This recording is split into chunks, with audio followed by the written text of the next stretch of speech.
అంటే ఇంచుమించు 20 రోజులు దాటిపోయింది. ఎక్కడికి వెళ్ళినా ఒకటే స్పందన. అటు శ్రీకాకుళం నుంచి శ్రీకాళహస్తి వరకు కూటమి అభ్యర్థుల్ని మేము గెలిపించుకుంటాం, జనసేన పార్టీకి మద్దతు ఇస్తాం.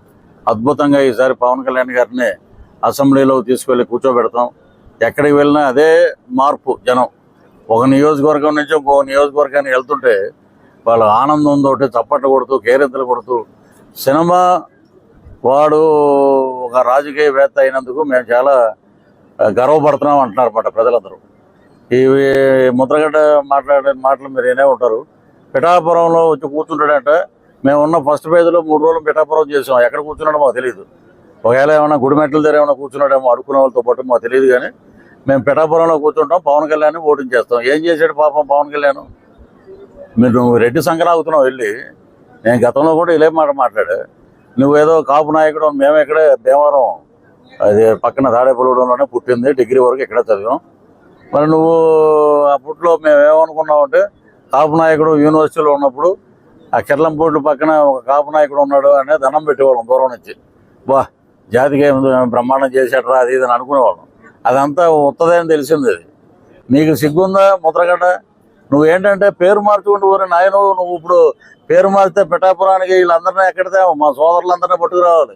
భీమవరం నుంచి చక్కెరకాయలు అట్టుపోలు వేసుకురావాలి. బారసాలు అంటే మాటల మామూలుగా ఉంటుంది. బారసాలకి ఇప్పుడు తెలుగుదేశం నాయకులందరినీ మెప్పించాలి. మేమేమో గెలిచిన మాటలో ఉన్నావు, మళ్ళీ నువ్వు పేరు మార్చుకుంటానంటున్నావు. ఓడిపోయినా కూడా నువ్వేంటంటే నువ్వు ఆల్రెడీ ఓడిపోయావు. నీకు ఏం పెట్టారు? రెడ్డి కాపని పెట్టే. నేనే పెట్టే ఫస్ట్. నేను బ్రాహ్మణ కాకపోయినా, మంత్రాలు రాకపోయినా రెడ్డి కాపని నేను దీవించేసాం. దానికి బారసాలు చేయాలి. మా నాయకులందరినీ ఒప్పిస్తాం. ఎందుకంటే మేము గవర్నమెంట్ ఫామ్ చేసిన ఆనందంలో ఉంటాం. నువ్వేమో బారసాలని ఏడుస్తున్నావు.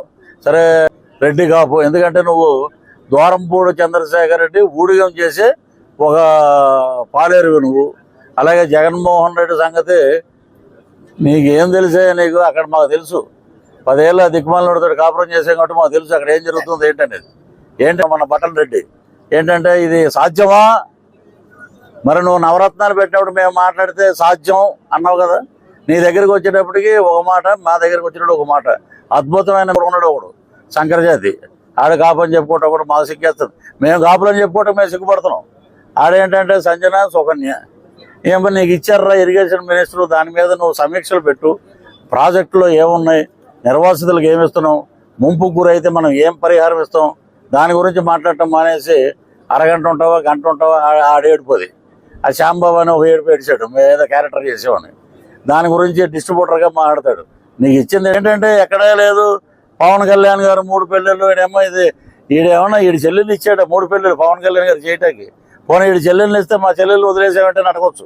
న్యాయబద్ధంగానే ఇడిపోయారు. కొన్ని వివాహాలు కలిసి ఉంటాయి, కొన్ని ఒక్కొక్కరికి అదృష్టం దురదృష్టం ఉంటాయి వైవాహిక బంధంలో. దాన్ని గౌరవించారు పవన్ కళ్యాణ్ గారు. సాంప్రదాయబద్ధంగా విడిపోయారు వాళ్ళు. విడిపోయాక కూడా వీళ్ళు 2 పెళ్ళిళ్ళు 3 పెళ్ళిళ్ళు అంటే మా వదిన 4వ వదిన జగన్మోహన్ రెడ్డి. మంచిగా 4వ పెళ్ళం జగన్మోహిని.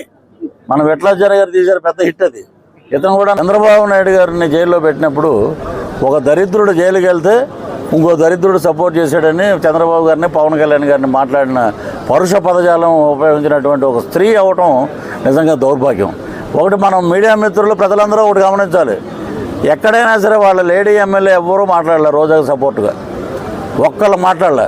పెద్దిరెడ్డి రామచంద్రారెడ్డి ప్రెస్ పెట్టి ఏమంటే మీరు ఖండించండి అంటే అని వెళ్ళిపోయాడు. అదేమో మనకెందుకు లేరా ఇవ్వాలని. ఇలాంటి వ్యవస్థలు వాళ్ళే సపోర్ట్ చేయలేదు. ఈవిడేమో గుడ్ మార్నింగ్కి కొత్త భాష ఎలా అని. మరి నువ్వు చేసే చిందులన్నీ ఎవరికి తెలియవు.